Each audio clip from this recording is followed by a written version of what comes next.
Welcome back to Sunday Live, and tonight we're talking our liberation heritage and about the people who we might not necessarily have known or heard of at the heart of these events that shaped South Africa's modern history. And of course, taking this conversation further with me is Mandy and Nhlanhla. But before we get into that conversation, I would like to also encourage you to call in on 011-714-8080 and share in your views about perhaps whether you feel that our history does not tell the full story about the people that were also present during the struggle, during the movement to our liberation, of course, and where we are today, 20 years later on within our democracy. So please call me on 011-714-8080. Mandy, I'd like to talk more about the African Oral History Archive. How did that come into being?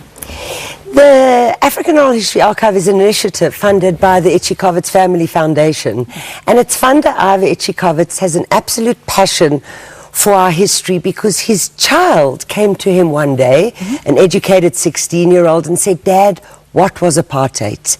And it struck Ivor that the very real stories were getting lost, that it's one thing to learn about our past in a history book, but it's another thing to experience it firsthand. So he went off and hired a group of us filmmakers to start collecting, and to date we've collected about, as I said earlier, about 150 interviews, and it's a range of people across Africa.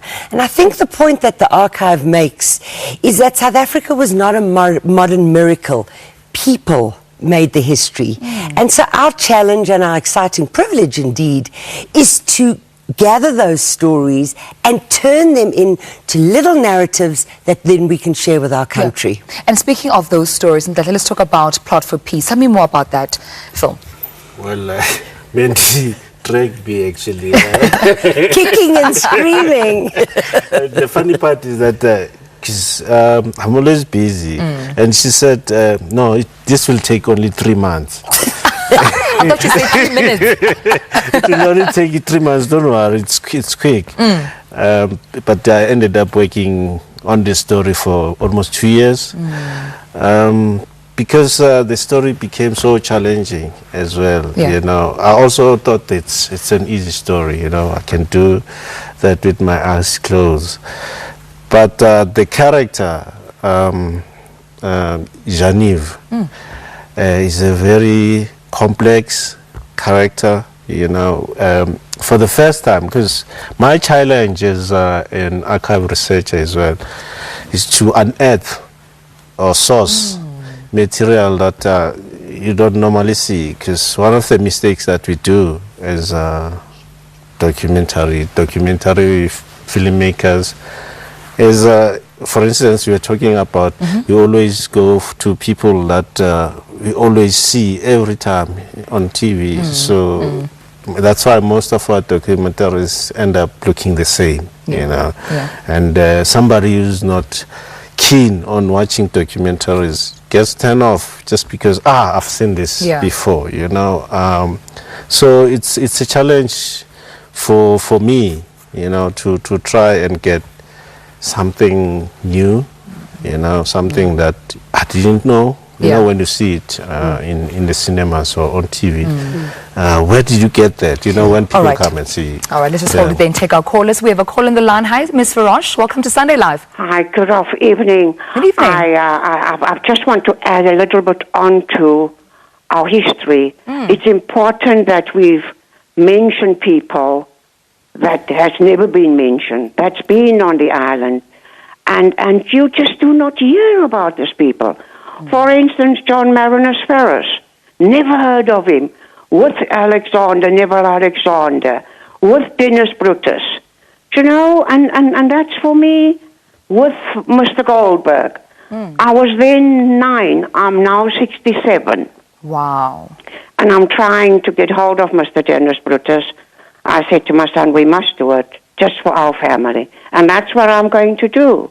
Absolutely. To tell our people, to tell my grandchildren one day about how the police come into our home. Yeah. And just grab my nephew, and he's standing under the shower. So it's not the whole truth and the truth.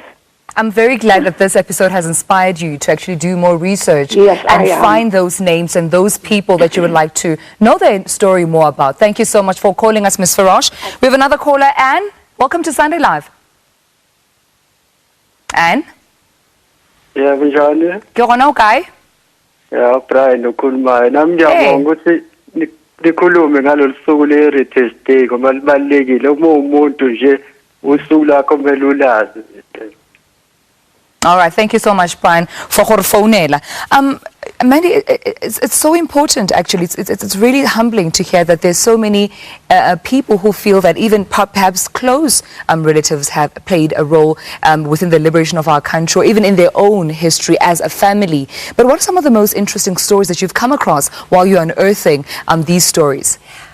All of it is interesting, and all of it deserves to be told. And I think we must get careful about thinking that just because we are documentary filmmakers, we control that space of storytelling.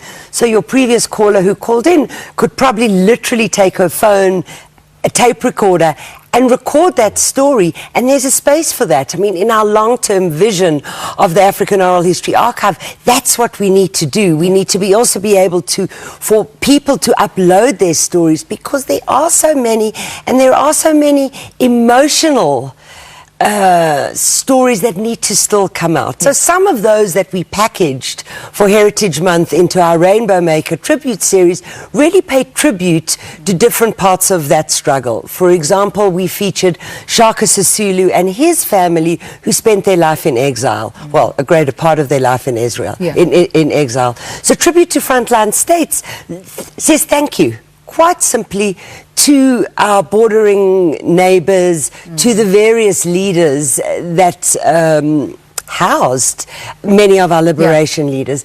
Plot for Peace is a very curious story because we didn't think we would uncover the story, but through the archives that we were digging through, we found this very curious bit of footage where a former apartheid soldier had been given an award, and this mysterious businessman called Monsieur Jacques was mentioned. So we were wondering, what is a Frenchman doing involved in facilitating regional peace? Let's hold it right there because I want to hear more about it and actually when it's playing, right? I know you have some good news for us. So after the break, we'll continue up with our discussion and wrap it up and also talk more about Plot for Peace and where you can catch it. Stay tuned.